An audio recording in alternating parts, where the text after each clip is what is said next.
Alors, c'est parti. Alors, la prière.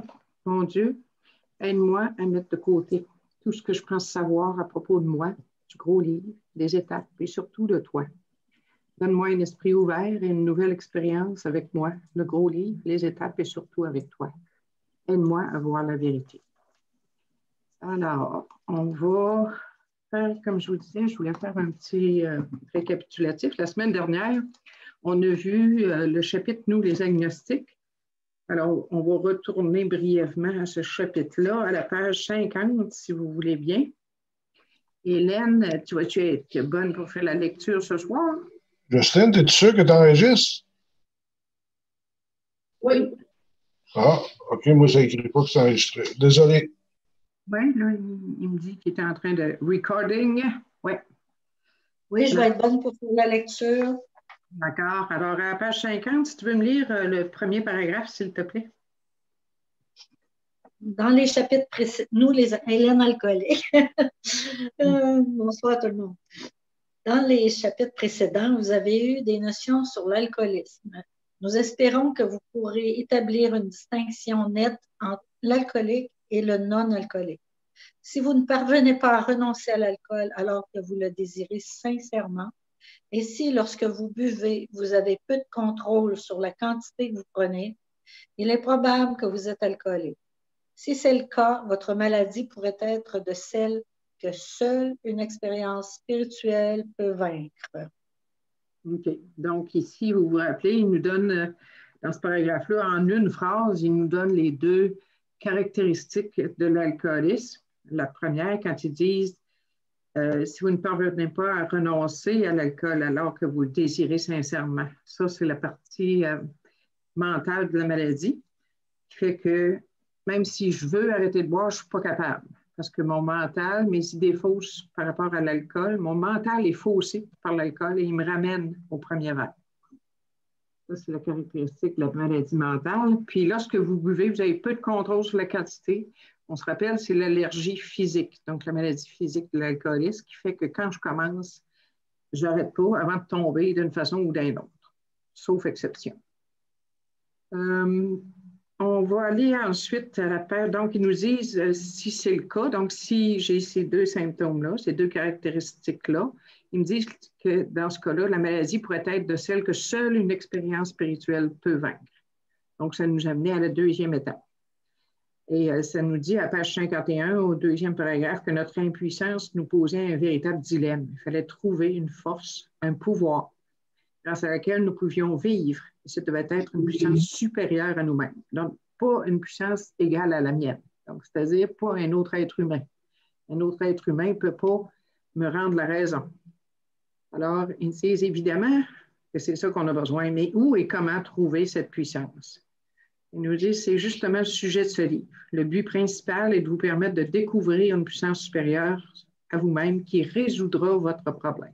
Pas qui va m'aider à le résoudre, mais qui va le résoudre. Ensuite de ça, je vous amène à la page 53 qui nous dit, dans le bas de la page, le dernier paragraphe, nous n'avions qu'une petite question à nous poser. Est-ce que je crois ou veux croire en l'existence d'une puissance supérieure à moi-même? Donc, la deuxième étape n'est pas trop compliquée. Est-ce que présentement, je crois déjà qu'une puissance supérieure peut me rendre la raison? Si je ne crois pas déjà, est-ce que je veux croire qu'une puissance supérieure peut me rendre la raison? C'est ça que ça prend pour faire sa deuxième étape. Ensuite, on va à la page 59. Qui nous disent le troisième paragraphe, lorsque nous en avons vu d'autres résoudre leurs problèmes, pas juste l'alcool ici qui parle là, problème au pluriel, simplement par leur confiance en l'esprit de l'univers, donc une puissance supérieure, nous n'avons pas pu faire autrement que de ne plus douter de la puissance de Dieu. Nos idées ne menaient à rien, l'idée d'un Dieu fonctionnait. Ça, c'est à force d'entendre, et moi, c'est venu à force d'entendre des partages de gens qui avaient réglé leurs problèmes, premièrement leurs problèmes d'alcool, puis leurs autres problèmes aussi avec le temps, que j'en suis venue à croire, tranquillement, pas vite. puis aussi en faisant mes expériences avec la puissance supérieure. Donc, la deuxième étape, pour moi, ça a été un processus, une expérimentation avec Dieu. Une fois qu'on a expérimenté puis qu'on est venu à croire, on est rendu normalement à la troisième étape. Et ça nous amène à la page 65, à notre méthode. Notre méthode, c'est ce qu'on lit, les 2-3 premières pages, là, 2 pages et demie, c'est ce qu'on lit dans nos groupes. Un nouveau qui entend ça, dans le début, ça peut être mêlant un petit peu parce que, vous voyez, dans le livre, là, ça lui a pris 64 pages, mais plus que ça parce qu'il y a les avant-propos, puis il y a tout l'opinion du médecin qui n'est pas numéroté dans ces 64 pages-là. Donc, on a vu tout ce qui concerne la première et la deuxième étape. Au chapitre 5, on arrive à la troisième étape. Le nouveau qui arrive, on y lance le texte sur la troisième étape. Il n'a pas regardé la première ni la deuxième étape, mais c'est avec ça qu'on commence. Ça peut être mêlant un peu. Un nouveau peut se demander comment il va réussir à faire ça. Il ne comprend pas, c'est sûr, il ne comprend pas encore la maladie, l'alcoolisme, puis comment on peut arriver à une puissance supérieure. Fait que dès le début, lui, il parle de Dieu, puis de s'abandonner à Dieu, tu sais. Pour certains, ça peut être un peu difficile. Mais c'est pour ça qu'un nouveau a besoin d'être guidé. A besoin d'être guidé dans le livre, dans le gros livre, avec le gros livre. C'est ce qui est le plus efficace pour aider un nouveau à comprendre notre mode de vie. Une fois que chacun de vous l'a compris comme il faut, tu es capable de guider une autre personne. Une fois que tu as fait les étapes, tu es capable de guider une autre personne avec le gros livre. Quand tu comprends le moindrement ce qui est écrit là-dedans. Alors, notre méthode. Et notre méthode, elle nous donne, autrement dit, la recette pour se rétablir. Au début, ils nous parlent de la recette globale parce qu'ils vont nous parler des 12 étapes. Là, ils vont nous les lister pour la première fois vraiment. Puis, ils nous donnent aussi, moi je trouve que dans la première partie de notre méthode, avant les étapes, regardez bien ça quand Hélène va lire, ce sont les conditions pour se rétablir qui sont listées là-dedans. Je vais vous les souligner après, là. Ben, peut-être que je ferais mieux de le lire moi-même parce que je vais vous les dire au fur et à mesure. Je vais lire le premier paragraphe, en tout cas. Donc, ils nous disent qu'ils ont rarement, Bill et Manny auraient voulu mettre jamais. Avons-nous vu faillir à la tâche celui qui s'est engagé à fond dans la même voie que nous? Je ne sais pas si vous vous rappelez, dans une des avant-propos, on disait que ceux qui ont fourni un effort, comment ils disaient ça? Un effort important ou un effort, en tout cas un gros effort pour faire travailler ce mode de vie-là, la plupart se rétablissent. Ah oui, c'est ça. Parmi les alcooliques, on disait à page XX en chiffre romain, parmi les alcooliques qui se sont joints au A et qui ont fourni un véritable effort. Ça veut dire la même affaire qu'engagé à fond, ça, on s'entend. 50% sont devenus abstinents immédiatement, ils sont demeurés. 25% sont parvenus à l'abstinence après quelques rechutes. Et les autres qui ont continué ont fait des progrès. Donc, ça veut dire 75% de réussite pour ceux qui se sont engagés à fond ou qui ont fourni un véritable effort, dit autrement. Donc, c'est une des conditions, s'engager à fond dans la même voie que nous. C'est quoi la voie qui nous présente? C'est la voie spirituelle. C'est un chemin, une façon de faire, une méthode spirituelle pour arriver au résultat. Ils nous disent ensuite, ceux qui ne se rétablissent pas sont des gens qui ne peuvent pas ou ne veulent pas se soumettre complètement à ce simple programme.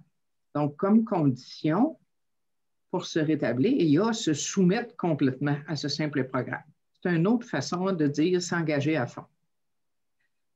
Ils disent, ce sont d'habitude des hommes et des femmes qui sont naturellement incapables d'être honnêtes envers eux-mêmes. Donc, une des conditions pour se rétablir, c'est d'être honnête envers soi-même. Il y en a de ces malheureux, ce n'est pas leur faute qu'ils semblent être nés ainsi. Leur nature ne leur permet pas de comprendre et de mettre en pratique une façon de vivre qui exige une rigoureuse honnêteté. Donc, dans les conditions, Il faut être capable, ça veut dire que la personne doit être capable de comprendre ce mode de vie-là.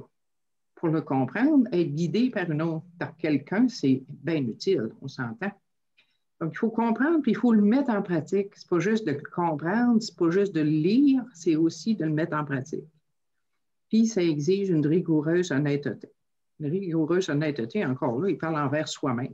C'est bien sûr qu'envers les autres, ça va venir. Si tu es honnête envers toi-même, tu vas être honnête envers les autres, on s'entend. Mais c'est surtout envers soi-même. Donc, ils disent, ces gens-là, leur chance de réussir se situe au-dessous de la moyenne. Il y a aussi ceux qui souffrent de graves désordres émotifs et mentaux, mais plusieurs d'entre eux se rétablissent s'ils sont capables d'honnêteté. Donc, ce qu'ils nous disent, les graves désordres émotifs et mentaux, c'est peut-être un petit peu plus difficile de se rétablir, mais c'est possible s'il y a de l'honnêteté.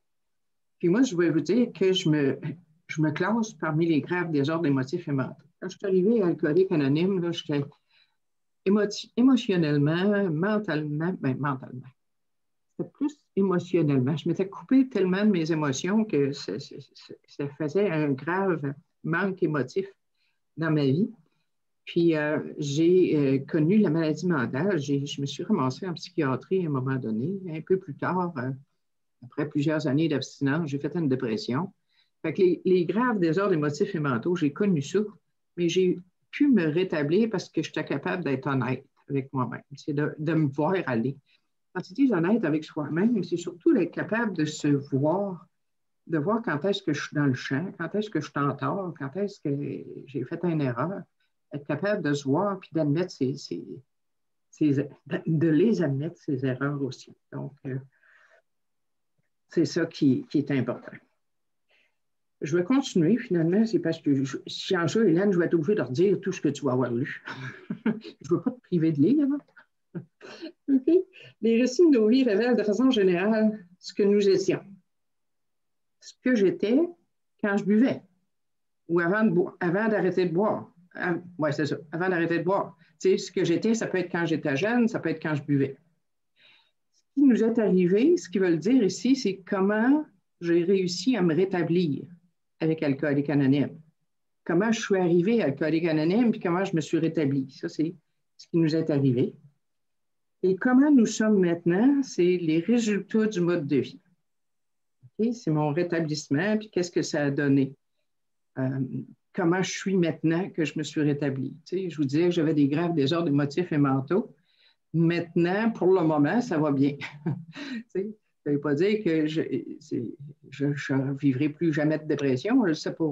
Mais je vous dirais que maintenant, je suis bien. Maintenant, je suis en paix la plupart du temps. Merci, mon Dieu. C'est ça que je suis maintenant. Si vous avez décidé que vous voulez ce que nous avons, qu'est-ce qu'on a? On a l'abstinence d'alcool, puis on a eu un réveil spirituel comme résultat de ces étapes. Alors, si tu as décidé que tu veux ce qu'on a, l'abstinence, tu veux-tu l'abstinence, tu veux-tu un réveil spirituel? Et que vous voulez tout faire pour l'obtenir. Tout faire, vouloir tout faire, c'est vouloir faire les 12 étapes. C'est ça, le tout faire. C'est pas balayer le plancher à tous les jours à la salle de réunion. C'est pas nicher le plancher. C'est tout faire, c'est faire les étapes. Alors, vous êtes prêts à prendre certaines mesures. Ce qui veut dire, c'est effectivement prendre les étapes suivantes. On est rendu, on a dit à la 3e, donc c'est faire les étapes 3 à 12. Les mesures, quand tu parles de prendre certaines mesures ici. Ensuite, ils disent, ah oui, ça, dans cette phrase-là, moi, ce que je vois, c'est ce que j'appelle aujourd'hui l'étape 0. Avant d'arrêter de boire, as-tu décidé que tu veux ce qu'on a? Puis, es-tu prêt à tout faire? Es-tu prêt à faire ce mode de vie-là pour arrêter de boire? Ils nous disent ensuite, devant certaines de ces étapes, nous avons hésité. En anglais, c'est plus fort que ça. Ça dit refuser d'avancer. Nous sommes rebiffés un peu, là, tu sais. Nous avons cru pouvoir trouver une méthode plus facile, plus douce. Mais c'est quoi la méthode plus facile, plus douce? C'est, par exemple, pas faire toutes les étapes, faire 1, 2, 3, arrêtez là. C'est pas boire, puis faire du meeting. Ça, c'est une méthode plus facile, plus douce, mais qui va te ramener vite qui va te ramener à l'alcool. Donc, les méthodes plus faciles, plus douces, ne marchent pas. Ils nous disent, mais ce fut impossible. Il n'y a pas de méthode plus facile, plus douce. Avec toute l'ardeur que nous avons, nous vous supplions d'être sans crainte et sincère dès le début. C'est une autre condition, sans crainte et sincère. C'est sûr que sans crainte, ce n'est pas évident. Là, tu sais, moi, quand je suis arrivée, je ne peux pas dire que j'étais sans crainte, mais j'avais le désir d'essayer. Donc, ça a été suffisant pour commencer. Ils disent aussi, certains d'entre nous ont tenté de s'accrocher à leurs vieilles idées, mais le résultat était nul tant qu'ils ne se sont pas complètement abandonnés. Donc, ça veut dire que comme condition pour se rétablir, on doit abandonner nos vieilles idées. Nos vieilles idées par rapport à l'alcool, nos vieilles idées par rapport à la spiritualité ou par rapport à la religion, peu importe. Là. On a besoin d'abandonner ça. On était à la page 65. Je ne sais pas, Joanne, si tu nous avais retrouvé. Là. Il y avait une question dans le chat. OK, un petit peu. Là. Il ne faut pas que je ferme l'écran. Il ne faut pas que je me perde. OK. On est rendu à page 66. Oui, c'est vrai, à page 66. Le résultat était nul tant qu'ils ne se sont pas complètement abandonnés. Donc, s'abandonner à ce programme-là. Ça veut dire embarquer à fond, dans le fond, encore une fois. N'oubliez pas que nous avons affaire à l'alcool qui est puissant, déroutant, sournois. Je dois dire que là-dessus, moi, l'alcool, pour moi, ce n'est pas l'alcool qui est puissant, déroutant, sournois, c'est la maladie de l'alcoolisme, surtout la maladie mentale qui me ramène toujours au premier verre. Ça, c'est puissant, déroutant et sournois. Parce que l'alcool, c'est sûr que c'est l'alcool qui a faussé mon esprit, mais à force d'en prendre, mais c'est l'alcool en lui-même, je peux boire une bouteille puis elle n'a pas de pouvoir. Là, ce qui a du pouvoir, c'est ce que j'ai entre les deux oreilles. Alors, c'est l'alcoolisme ou l'ego. Des fois, l'ego est puissant, déroutant et sournois aussi. Ils disent que sans aide, c'est trop pour nous, mais il y a une aide qui a tout pouvoir et cette aide, c'est Dieu, une puissance supérieure. Puissiez-vous le découvrir maintenant. Ensuite, les demi-mesures ne nous ont rien donné.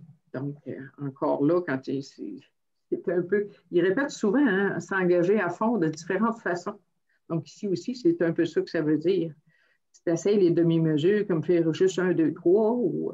moi, il y avait une banque qui disait toujours 1, 2, 3, 11. 1, 2, 3, 11. C'est pas le mode de vie au complet, ça. Donc, nous nous trouvions à un tournant de notre vie. Le tournant de notre vie, c'est la troisième étape, à la décision de la troisième étape. Nous avons demandé sa protection et son aide et nous nous sommes abandonnés à lui complètement. Donc, ça, c'est la troisième. Voici les étapes que nous avons suivies. Ici, ils disent en français « suivi », mais en anglais, ils disent « the steps we took ». Ça veut dire que nous avons fait. On ne fait pas juste suivre les étapes, on les fait. Et que nous proposons comme programme de rétablissement. Il y en a qui se servent de cette phrase-là pour dire que le programme de rétablissement, c'est des suggestions. Oui, c'est des suggestions, comme on te suggère d'ouvrir ton parachute si tu ne veux pas quand tu sautes d'un avion, si tu ne veux pas t'écraser. Si tu ne veux pas mourir d'alcoolisme, c'est peut-être mieux de mettre en pratique le mode de vie. Alors, tu veux-tu nous lire les étapes une à la fois? Je vais peut-être commenter sur chacune, Hélène, s'il te plaît. Oui. 1, nous avons admis que nous étions impuissants devant l'alcool, que nous avions perdu la prise de notre vie. Mm-hmm. Nous avons admis. Admis parce qu'on a compris qu'on était impuissants devant l'alcool, que nous avions perdu la maîtrise. En anglais, ça dit que notre vie était incontrôlable.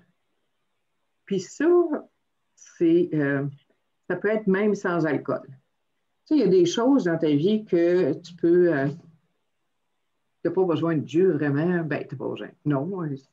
Fais ton ménage, tu es capable de faire ton ménage, tu sais comment le faire. Bon, c'est des aspects de ta vie que tu n'as pas besoin de demander à Dieu de te donner la force, à moins que tu aies bien de la misère, que tu sois bien fatigué, peut-être que tu vas lui demander la force de faire ton ménage. Et en temps normal, tu es capable de faire ton ménage. Mais il y a certaines choses que tu as besoin, comme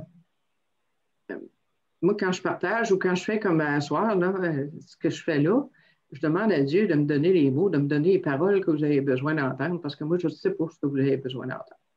Moi, je sais ce que j'ai compris du gros livre, puis ça, je peux vous partager ça. Mais de la façon que je vais le dire, puis tout ça, ben, je demande à Dieu de me guider là-dedans, puis de me donner les paroles qu'il veut que je dise, parce que je le sais pour ce que vous avez besoin. Donc, la première étape, c'est le problème. On en a parlé en masse, on a parlé dans les premiers chapitres. OK, la deuxième? Nous en sommes venus à croire qu'une puissance supérieure à nous-mêmes pouvait nous rendre la raison. Donc, ça, c'est la solution. C'est la puissance supérieure qui va me rendre la raison. Quand je vais avoir pratiqué ce mode de vie-là,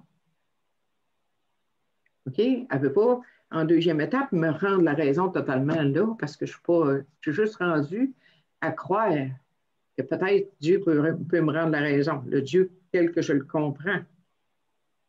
Et quand on parle de nous rendre la raison, habituellement, c'est souvent dans le sens de face à l'insanité et à l'obsession, face à la maladie, la partie mentale de la maladie. Parce que Dieu ne peut pas m'enlever ben, il ne peut pas m'enlever, il pourrait pas. La plupart du temps, il n'enlève pas la partie physique de la maladie. La maladie physique est là pour rester, mais la maladie mentale, c'est Dieu qui va nous rendre la raison. La troisième. Nous avons décidé de confier notre volonté et notre vie aux soins de Dieu tels que nous le concevions. Donc, notre volonté, c'est nos pensées. Puis notre vie, c'est nos actions. Aux soins de Dieu, tels que nous le concevions, tels que nous le comprenons. Ici, il y a un exemple des fois qu'on donne quand je vais à la banque et que je leur donne pas mon argent, je leur confie mon argent. Et je leur confie pour qu'ils le gardent, qu'ils en prennent soin. Mes vies, mes pensées, mes actions, je les confie à Dieu en lui demandant d'en prendre soin, de les guider, de me guider, puis de m'éclairer. C'est un peu le même principe. Je donne, je ne pourrais pas, c'est comme, je pense que c'est le fait de notre condition humaine, on ne peut pas ils disent nous abandonner complètement, oui, mais nous abandonner complètement, le confier complètement. Mais c'est toujours là, c'est comme l'ego ne part pas parce que tu l'as confié à Dieu. Si tu essayais de donner ta volonté à Dieu complètement, ça voudrait dire que tu n'as plus d'ego. Puis malheureusement ou heureusement, ça ne se fait pas de même. L'ego ne part pas facilement. Il ne part pas en l'espace d'un instant. C'est pour ça qu'on dit, moi je pense en tout cas qu'on dit confier, parce que c'est impossible de se remettre totalement puis d'abandonner totalement son ego en une seule fois. Ça peut, l'ego, il cède sa place, il faut quasiment gruger lentement mais sûrement. Confier et reconfier et reconfier. Moi, j'ai besoin à chaque matin de confier ma volonté puis ma vie à Dieu pour qu'il en prenne soin. Puis j'ai besoin dans le courant de la journée de me le rappeler aussi. C'est pas parce que Dieu ne s'en rappelle pas, parce que c'est moi qui n'ai pas tendance à m'en rappeler. C'est moi que mon ego veut reprendre le contrôle. Il aime bien ça le contrôle, puis il veut le reprendre. Fait que j'ai besoin de m'en rappeler. Je vais te laisser lire les autres, Hélène, jusqu'à la fin. 4, nous avons procédé sans crainte à un inventaire moral approfondi de nous-mêmes. 5, nous avons avoué à Dieu, à nous-mêmes et à un autre être humain la nature exacte de nos torts. 6, nous étions tout à fait prêts à ce que Dieu élimine tous ses défauts. 7, nous lui avons humblement demandé de faire disparaître nos défauts. 8, nous avons dressé une liste de toutes les personnes que nous avions lésées et nous avons consenti à réparer nos torts envers chacune d'elles. 9, nous avons réparé nos torts directement envers ces personnes dans la mesure du possible, sauf lorsqu'en se faisant, nous risquions de leur nuire ou de nuire à d'autres. 10. Nous avons poursuivi notre inventaire personnel et promptement admis nos torts dès que nous nous en sommes aperçus. 11. Nous avons cherché par la prière et la méditation à améliorer notre contact conscient avec Dieu tel que nous le concevions, lui demandant seulement de connaître sa volonté à notre égard et de nous donner la force de l'exécuter. 12. Ayant connu un réveil spirituel comme résultat de ces étapes, nous avons alors essayé de transmettre ce message à d'autres alcooliques et de mettre en pratique ces principes dans tous les domaines de notre vie. OK. Alors, les 3 premières étapes, admettre qu'on est alcoolique, en venir à croire, puis décider, on s'entend que ce ne sont pas des étapes d'action, c'est des étapes de réflexion. Et à partir de la 4e étape, jusqu'à la 12e, c'est ce qu'ils appellent le programme d'action. Ce sont des actions, ces étapes-là. Il y en a, il y a 6 et 7 sont peut-être plus du niveau de la réflexion ou de la pensée, mais ont une demande. Donc, une demande, on peut considérer que c'est une action. Mais le tout à fait près, c'est plus réflexion aussi. Donc, action, réflexion un peu. 6 et 7, plus réflexion. Ensuite, une petite anecdote, la 7e, quand il dit « Nous lui avons humblement demandé de faire disparaître nos défauts ». Avant, ça disait, en la traduction de la 3e édition, nos défauts et déficiences. Maintenant, ils ont enlevé les déficiences parce que c'est pareil. En tout cas, pour moi, les défauts, c'est une qualité exagérée. Puis une déficience, c'est ce qui me manque. Donc, la peur est considérée, pour moi, je considère la peur, c'est une déficience parce que c'est un manque de foi, manque de confiance dans la vie, entre autres. Et il y avait aussi d'autres choses dans cette étape-là. Avant, dans la première version, c'est-à-dire avant les dernières corrections au gros livre, cette étape-là devait se faire à genoux. C'est-à-dire, nous lui avons humblement demandé, à genoux, de faire disparaître nos défauts et déficiences. Ils ont enlevé ça. Puis je pense avec raison. Ce n'est pas nécessaire d'être à genoux pour faire ça. Mais dans les premiers temps... J'aurais une question, moi, Jocelyne. Oui, vas-y. Oui. Quelqu'un m'avait déjà dit, moi, que Dieu, dans la 7e, que Dieu ne pouvait pas faire disparaître nos déficiences. Il disait qu'il ne pouvait pas faire disparaître ce qu'on n'a pas. Oui. Il va la combler. Il va le... Tu sais, ce que tu n'as pas, il va le combler. Effectivement, le mot disparaître à ce moment-là est un peu ambigu par rapport à une déficience. OK. Aussi, j'avais une note comme de quoi, quand un nouveau nous arrive, tu sais, tout à l'heure, on disait... Moi, quand un nouveau me demande de l'aider, je pose les questions qu'on a vues à la page précédente.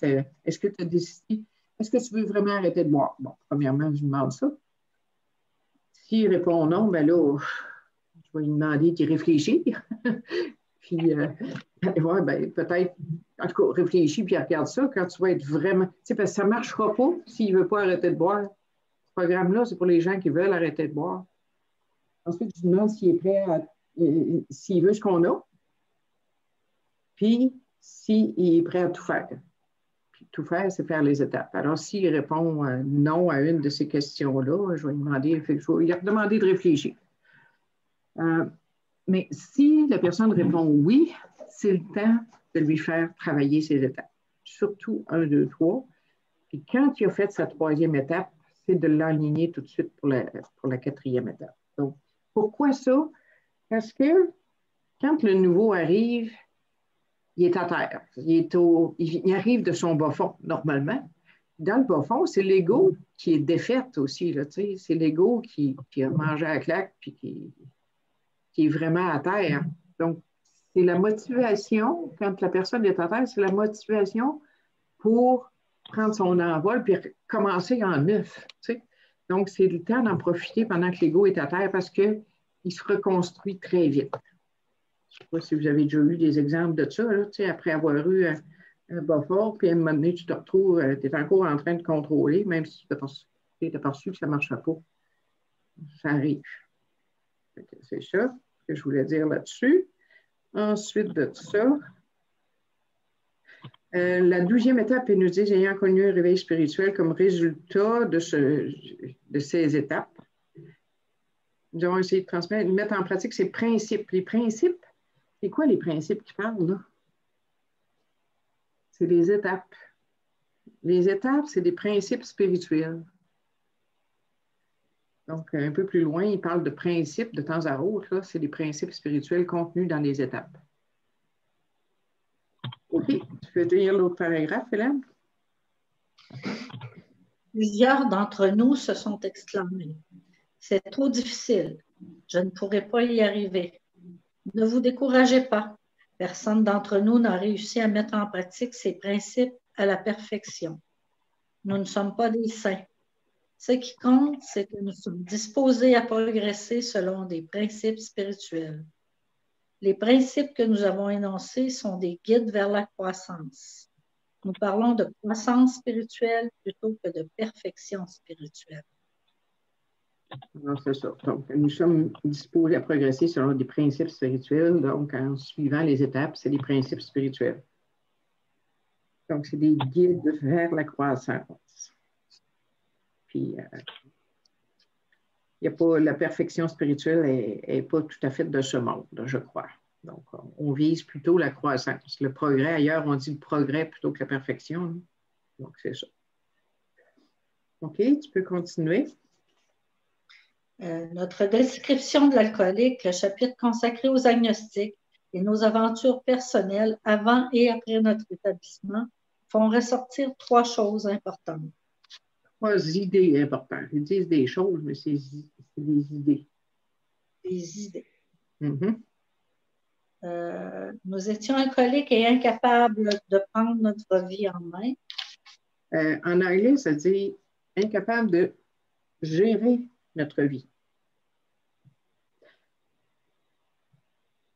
Pourquoi je ne suis pas capable de gérer ma vie? C'est-tu juste parce que je bois? Pour moi, non. C'est parce que je ne sais pas. Moi, j'ai réalisé à un moment donné que je ne savais pas ce que j'avais besoin. Notre ego nous vend toutes sortes d'idées sur ce qu'il pense qu'on a besoin. Tu sais, du matériel, de l'argent, un chum, une blonde, une belle maison, un beau char, genre de trucs-là. Là, tu sais. Ça fait que ça, l'ego essaye de nous vendre l'idée que c'est ça qui va nous rendre heureux. Puis c'est faux. Je vais travailler fort pour atteindre ça, puis c'est pas ça qui va me rendre heureuse. Fait que même sans alcool, là, je peux gérer ma vie d'une façon qui n'est pas tout à fait vers mon plus grand bien-être. Moi, je n'aurais jamais pensé que les principes spirituels pourraient me rendre heureuse. Puis pourtant, c'est ça. Fait que je ne le savais pas. Donc, il y a une partie ignorance. Puis aussi ignorance de ça, mais ignorance aussi de ce que les motivations des autres êtres humains, ce que le futur me réserve. J'ignore les raisons des actes des autres personnes ou des fois même les miennes. Tu sais, il faut que des fois que je regarde de près. Donc, comment ça que j'agis de même dans certaines circonstances? Qu'est-ce qui se passe quand je retombe toujours dans les mêmes patterns parfois? Pourquoi je fais ça? Tu sais, c'est pas toujours évident. Alors, j'ai besoin de regarder ça, puis des fois, j'ai besoin de l'aide de Dieu pour m'aider à trouver, tu sais. Fait que, il y a bien des choses que je ne sais pas. Donc, incapable de gérer ma vie de façon efficace pour être heureuse, oui. Moi, je sais que ce n'est pas juste quand je buvais que c'était comme ça. Donc, c'est ce que le gros livre me dit ici. OK. Et ça, ce point-là, c'est 3 idées importantes. Donc, ça, c'est une idée de la première étape. B, probablement qu'aucune puissance humaine n'aurait pu nous délivrer de notre alcoolisme. Encore là, on est sur la première étape. Dieu pourrait le faire et le ferait si nous le recherchions. Ça, c'est la deuxième étape. En deuxième étape, on a vu que Dieu pourrait le faire et le ferait si nous le recherchions.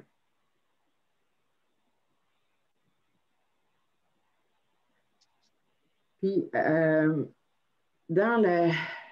les dernières corrections au gros livre, il y avait un paragraphe tout de suite après qui disait, un peu que je le relise, si vous n'êtes pas convaincu de ces 3 points, vous devriez reprendre la lecture de ce livre ou bien le jeter à la poubelle. Pourquoi?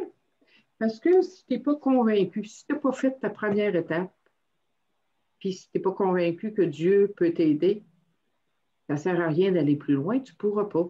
Tu ne pourras pas confier ta vie à Dieu si tu n'es pas convaincu, si tu n'as pas au moins une croyance de départ qui peut t'aider.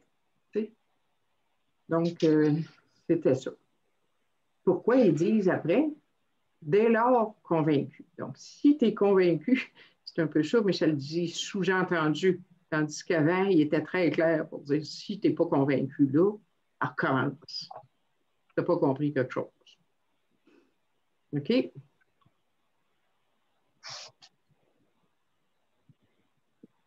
Je continue. Oui, s'il te plaît. Dès lors, convaincus, nous sommes arrivés à la 3e étape, celle de la décision de confier notre volonté et notre vie aux soins de Dieu tel que nous le concevions. Qu'entendons-nous par là et que faut-il faire? Donc, comme je vous disais tantôt, la décision de confier notre volonté, donc nos pensées et notre vie, nos actions, aux soins de Dieu. Donc, ils vont nous dire comment, qu'est-ce qu'ils veulent dire, puis qu'est-ce qu'il faut faire. La partie suivante, à compter du paragraphe suivant, si vous pouvez le lire en jeu, quand vous allez le reprendre, chacun pour vous autres. Là, je ne te demanderai pas, Hélène, de lire ça en jeu à partir du texte en nous ou en vous. Là. Ça serait bon. Je peux le faire parce qu'ils sont tous écrits dans mon livre. Ah, tu C'est peux tout le faire? écrit. Oui. Vous pouvez le faire en jeu. C'est le reste de la page 68, toute la page 69 et jusqu'à la page 70, sauf le dernier paragraphe. En jeu. C'est tout écrit, donc je peux le faire. Oui, OK. Essaye-toi. OK. La première condition est d'avoir la conviction qu'une vie menée selon notre volonté personnelle peut difficilement être réussie. En agissant ainsi, j'entre presque toujours en conflit avec quelque chose ou quelqu'un, même si mes intentions sont bonnes. La plupart des gens essaient de vivre en ne comptant que sur eux-mêmes. Je me comporte comme un acteur qui veut diriger tout le spectacle.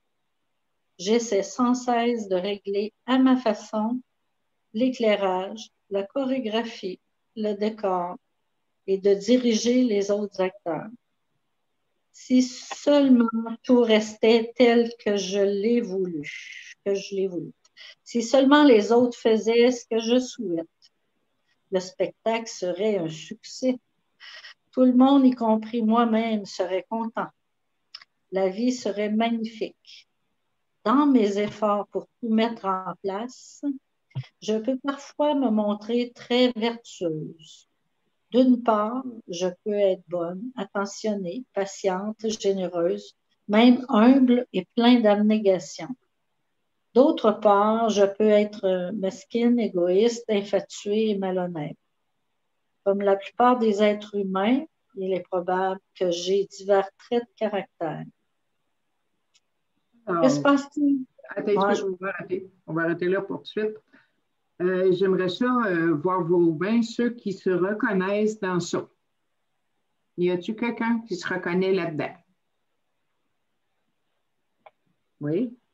Ah, c'est pas mal ça. Hein? Ça nous décrit pas pire, ça. Moi, j'aime beaucoup ce bout-là du texte, là, tu sais.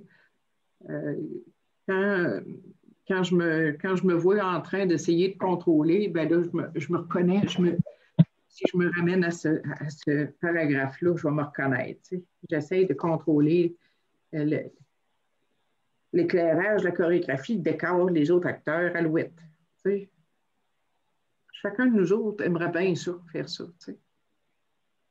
On pense que c'est comme ça qu'on peut arriver à être heureux, puis c'est pas ça. C'est pas ça. Ça ne marche pas. Parce que, premièrement, les autres ne réagissent pas comme on voudrait. Puis, en plus, même si on arrive à nos fins, ce n'est pas ça qui va nous rendre heureux. Dans le fond, c'est un peu, parle un peu, moi je trouve que ça ressemble un peu à la maladie spirituelle, le besoin obsessif de contrôler. Ça ressemble à ça.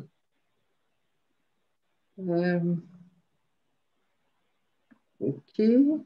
Après de ça, OK, ils disent dans la deuxième phrase, en agissant ici, nous entrons presque toujours en conflit avec quelque chose ou quelqu'un, même si nos intentions sont bonnes. Ben oui. Mais nos intentions, souvent, sont basées sur la peur. La peur de ne pas avoir ce qu'on veut, la peur de ne pas réussir, la peur que les autres ne nous aiment pas, la peur du rejet, la peur de tout ça.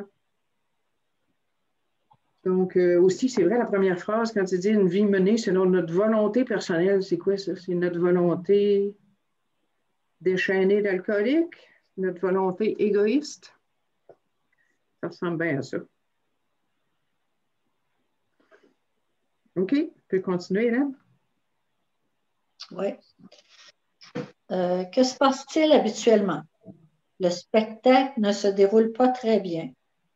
Je commence à croire que la vie est injuste envers moi.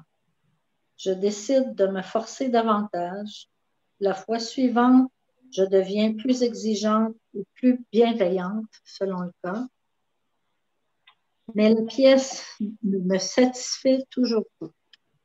Tout en reconnaissant ma part de responsabilité, je suis convaincue que les autres ont encore plus de tort. Je me fâche, m'indigne, m'apitoie sur mon sort. Quel est mon problème fondamental? Est-ce que je ne recherche pas ma propre satisfaction, même lorsque j'essaie d'être bonne avec les autres? Ne suis-je pas la victime de l'illusion que je peux tirer bonheur et satisfaction de ce monde à la seule condition de savoir m'y prendre? N'est-il pas évident pour le reste des acteurs que c'est à cela que je travaille? Mon attitude n'entraîne-t-elle pas les autres à se venger en retirant du spectacle tout ce qu'ils peuvent? Même dans mes meilleurs moments, ne créais-je pas plus de confusion que d'harmonie? Oui. Alors, quel est mon problème fondamental? Quand il dit ne recherche-t-il pas sa propre satisfaction, ça veut dire égoïste, égocentrique. On s'entend? N'est-il pas victime de l'illusion du mensonge qu'on peut tirer bonheur et satisfaction de ce monde à condition de savoir comment m'y prendre? La société nous vend cette idée-là, dans le fond. Là. On a entendu ça durant toute notre enfance, puis même aujourd'hui encore, on entend ça souvent. Il faut savoir s'y prendre, développer toutes sortes de stratégies pour arriver à ses fins. Il y en a plein. Combien de cours sont axés là-dessus, sur la façon de se contrôler ou la façon de contrôler les autres ou le marketing. On pense au marketing, c'est des façons d'essayer de contrôler le monde qui achète ton produit. Puis, c'est sûr, la société est basée là-dessus. Ça ne veut pas dire que c'est vrai, ça ne veut pas dire que c'est ça. OK, on peut continuer. Je ne pense qu'à moi, pour employer un terme à la mode. Je suis une égocentrique.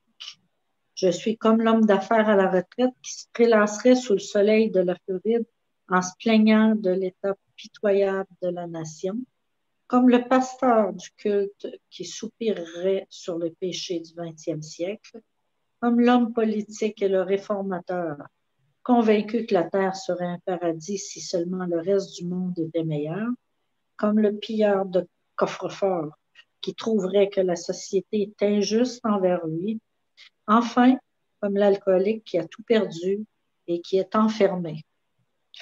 Quelles que soient mes protestations, ne suis-je pas pour la plupart tourné sur moi-même, sur mes ressentiments ou mon apitoiement? Oui. Ne sommes-nous pas pour la plupart tournés sur nous-mêmes, nos ressentiments, notre apitoiement? Puis ça, je vous dirais que c'est pas, ça fait partie de la condition humaine. Hein? C'est pas juste les alcooliques qui sont comme ça. Il ne faut pas se leurrer là-dessus. Quand ils disent « est enfermé », je cherchais dans mon gros livre en anglais. En anglais, ils disent « locked up ». Is locked up. Enfermé. Moi, je vois ça enfermé en soi-même. C'est comme si on se met en prison soi-même. Là, on est enfermé sur replié sur soi-même. C'est ça que ça veut dire. Tu sais.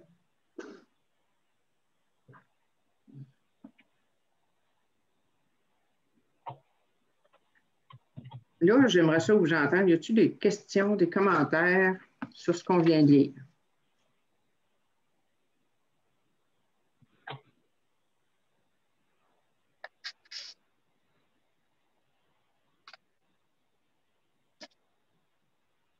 OK, pas de questions, commentaires, on va continuer. Vas-y, Hélène. Égoïsme et égocentrisme. C'est là, croyons-nous, la source de mes problèmes. Animé par une centaine de sortes de problèmes, déçu de moi-même, ne recherchant que mes intérêts et m'apitoyant sur mon sort, je marche sur les pieds de mes semblables et ils réagissent. Ils me blessent parfois, apparemment sans avoir été provoqués. Mais invariablement, je découvre que dans le passé, j'ai pris une décision égoïste qui m'a exposée à être blessée plus tard. Oui. Donc, égoïsme et égocentrisme. L'égoïsme, c'est l'attachement excessif porté à soi-même. Puis l'égocentrisme, c'est la tendance à tout rapporter à soi-même. C'est très proche l'un de l'autre, on s'entend. On se dit animé par une centaine de sortes de peurs. Ça veut dire contrôlé par une centaine de sortes de peurs. Drivé. Comment tu dis? C'est ça, driven, contrôlé. Et contrôlé par une centaine de sortes de peurs. Déçu de nous-mêmes. En anglais, c'est plus,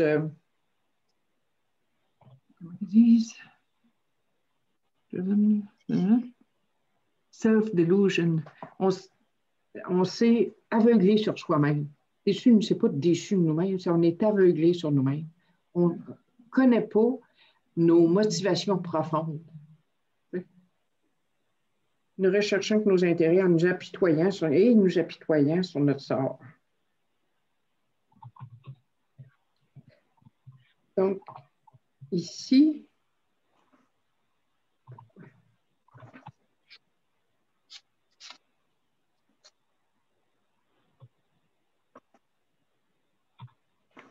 une décision égoïste qui nous a exposés à être blessés plus tard.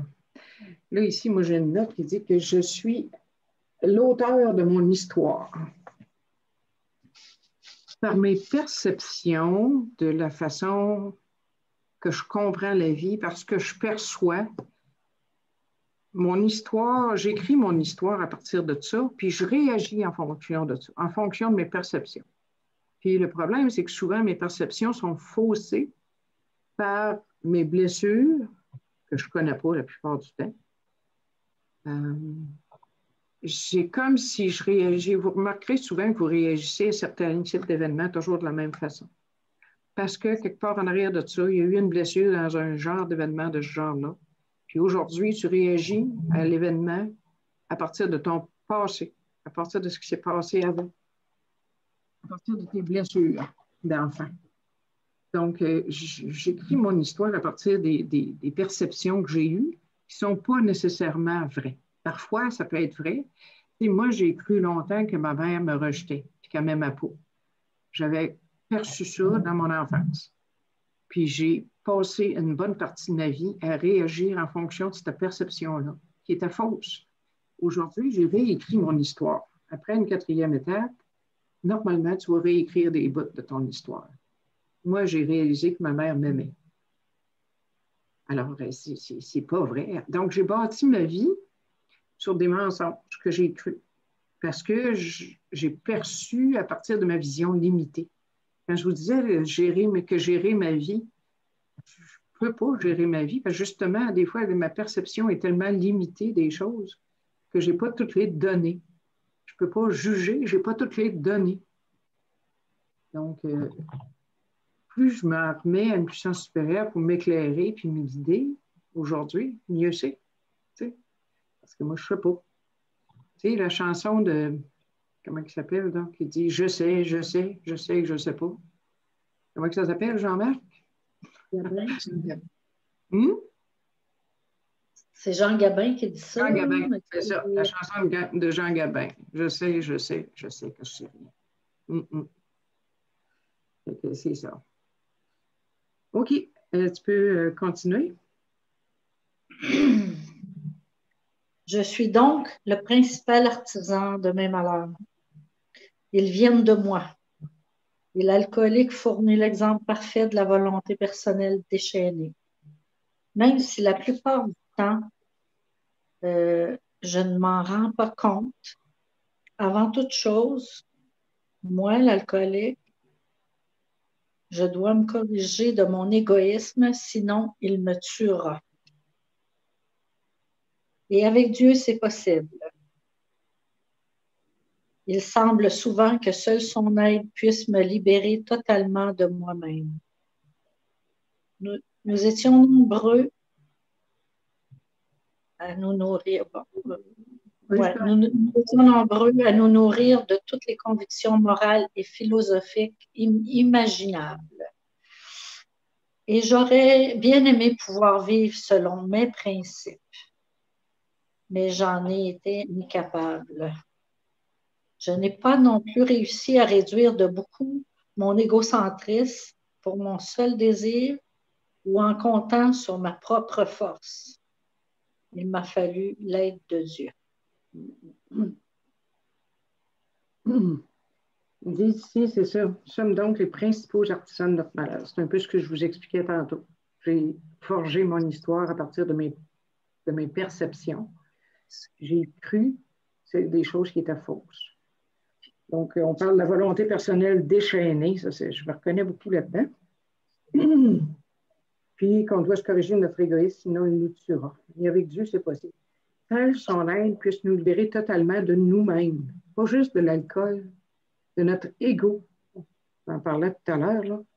L'ego, il ne laisse pas facilement sa place. Puis, ils nous disent à les 2 dernières phrases qu'on n'a pas réussi beaucoup à réduire ça par notre seul désir ou nos propres forces. Puis, je lisais aujourd'hui quelque chose, je pense que c'est Albert Einstein qui disait qu'on ne peut pas corriger, en tout cas, ça voulait dire que je ne peux pas corriger quelque chose avec l'outil qui a servi à le forger. Mon ego qui essaie de corriger mon ego. On s'entend dessus que ça ne marchera pas. Parce qu'il ne veut pas être corrigé, lui-là. Là. Fait qu'il va faire semblant de faire des efforts, mais ça ne marchera jamais. Parce qu'il ne tient pas à changer. Il pense qu'il a la méthode et qu'il sait. Mais ça ne marchera pas. Moi, j'avais un moment donné, j'essayais de. Ils disent de réduire l'égoïsme, mais moi, j'essayais de travailler sur mes défauts de caractère. Je me suis vue à un moment donné faire ça après quelques années dans le mouvement. Puis, j'ai réalisé que ça ne marchait pas, mon affaire. C'est comme si je me suis vue à un moment donné, comme si j'étais dans une arène avec des gants de boxe, puis c'était moi contre moi. Je vais toujours être perdante. C'est toujours moins. Tu sais. C'est sûr, l'ego, travaillant sur l'ego, ça ne marche pas. Et ici, le paragraphe qui commence par égoïsme et égocentrisme, oui, c'est sur à la page 69, jusqu'à la fin de ce paragraphe-là, là, c'est le pourquoi de notre méthode. Pourquoi on a besoin d'une solution spirituelle? C'est parce que travailler sur nous autres, ça ne marche pas. Ça ne donne pas des résultats. Donc, le pourquoi de notre méthode, ça commence à égoïsme, égocentrisme, et ça va jusqu'à il nous fallait l'aide de Dieu. Et le paragraphe suivant, il va nous expliquer comment. Il dit au début, voilà le pourquoi, c'est juste avant, et le comment, c'est tout de suite après, la phrase suivante. Veux-tu lire le reste, Hélène? Oui. D'abord, nous avons dû cesser de jouer au Dieu, car cela ne donnait rien. Nous avons ensuite décidé que dorénavant, Dieu serait le metteur en scène de la pièce qu'est notre vie. Il est le directeur et nous sommes ses agents. Il est le père et nous sommes ses enfants. Ce concept simple, comme la plupart des bonnes idées, fut la clé de voûte de l'arche nouvelle et triomphante qui s'ouvrait sur notre liberté. Mm-hmm. Donc, comment notre méthode fonctionne? Il faut cesser de jouer à Dieu. C'est pour ça qu'on la confie. On confie notre vie et notre volonté à Dieu. Et on décide. Tu sais, la troisième étape, c'est ça. Là. Il nous explique ce qu'est la troisième étape. Nous avons décidé que dorénavant, Dieu serait le metteur en scène de la pièce qu'est notre vie. Que fait le metteur en scène? Le metteur en scène, il planifie chaque scène de ma vie. Puis, il va me diriger une scène à la fois dans le moment présent. C'est ce que va faire le metteur en scène. Le directeur, moi, je vais être son agent. Donc, le directeur va prendre les décisions, puis il va me fournir les instructions pour bien remplir mon rôle pour le représenter dans le monde. C'est ce que fait un directeur. Il va me dire, bon, ben là, tu vas faire ça, tu vas aller à telle place, tu vas rencontrer telle personne, puis tu vas y proposer telle chose. OK? Le directeur va faire ça. Et moi, je vais être son agent, donc je vais le représenter. Je vais agir en son nom. Je vais agir au nom de mon directeur, de mon employeur, si on veut. Une autre façon de le dire. Donc, il va être mon père. Je vais être son enfant. Donc, que fait le père? Le bon père. Excuse, Jocelyne. Oui. Excuse-moi. Peux-tu... Pardon? Peux-tu répéter le truc du directeur, s'il vous plaît? Le directeur prend une décision. Puis, il me donne des instructions pour remplir mon rôle comme son représentant. Moi, je vais aller le représenter dans le monde. Je vais agir en son nom. Je vais parler en son nom.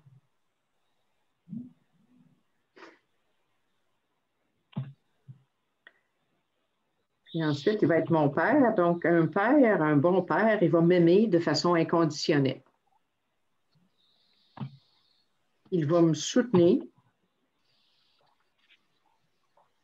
Puis il va pourvoir à mes besoins.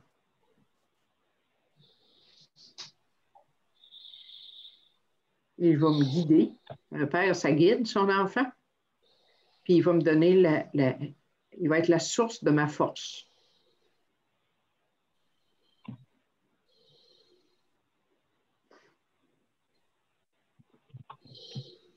Alors, ma vie, à ce moment-là, va prendre une nouvelle direction. Parce que je vais être dirigée par Dieu au lieu d'être l'esclave de mon ego.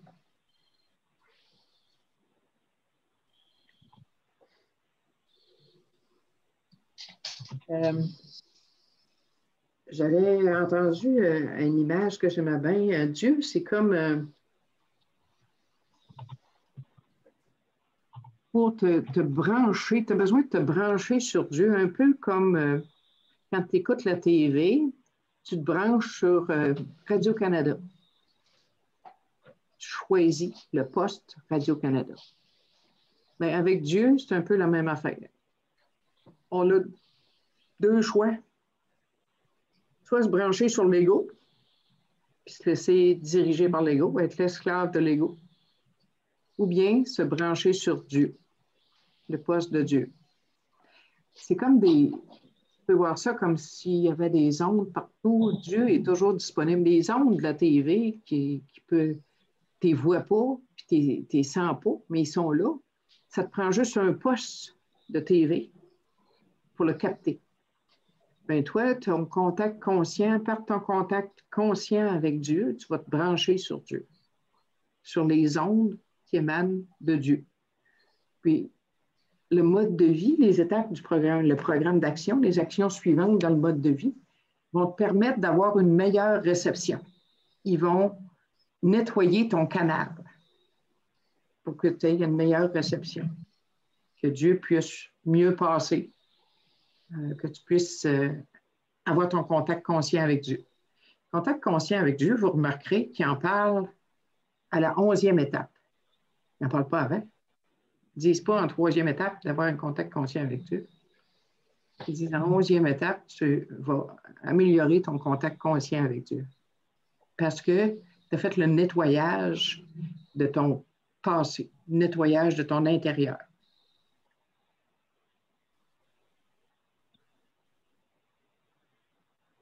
Ça va-tu pour ça? Tu as des questions là-dessus? Des commentaires?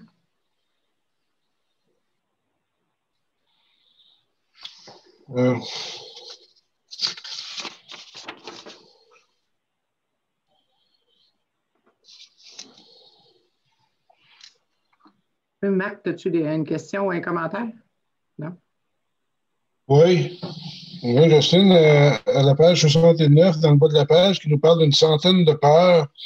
Je croyais qu'il y en avait, oui, une centaine de peurs, mais qui sont guidées par deux principales peurs. C'est la peur de perdre ce que j'ai, puis la peur de ne pas avoir ce que je crois qu'il m'est dû. Mm-hmm. Oui. C'est ça qui serait les principales peurs, puis après ça, tout découle de ça. Oui, c'est ça. J'ai peur de perdre ce que j'ai ou j'ai peur de ne pas avoir ce que je veux. Ou j'ai peur que ça ne marche pas comme je veux. Ouais, de ne pas avoir ce que je pense que j'ai droit. Ouais. C'est ça. Ou que les choses ne se passent pas comme je le voudrais. Ou qu'on ne m'aime pas. C'est tout ça. Ouais, c'est toujours les mêmes peurs, dans le fond. Mm-hmm. Oui, ça revient pas mal. C'est de rêver. C'est l'ego, hein? L'ego ramène tout à lui. Fait que les peurs c'est tout par rapport à moi, là. Moi, je veux ça. Moi, je veux ça comme ça, là. Hein? On dit que c'est l'égoïsme et l'égocentrisme est la source de tous mes problèmes. Puis je sais pour l'avoir lu un peu plus tard, c'est qu'il y a une solution spirituelle à tous mes problèmes, par exemple. Oui, la solution spirituelle à tous mes problèmes, c'est quoi? C'est quoi? Il y a une solution spirituelle à tous mes problèmes. C'est le mode de vie. Oui, c'est ça. La solution spirituelle à tous mes problèmes, c'est pas l'acceptation, c'est le mode de vie. L'acceptation sans action, ça t'ira pas loin. Okay? L'acceptation sans confier à Dieu, ça n'ira pas loin. Okay. Merci, Justine. Bienvenue. Autre question? Oui, on est quand même rendu à 9h moins 20. Je pense que je vais arrêter là.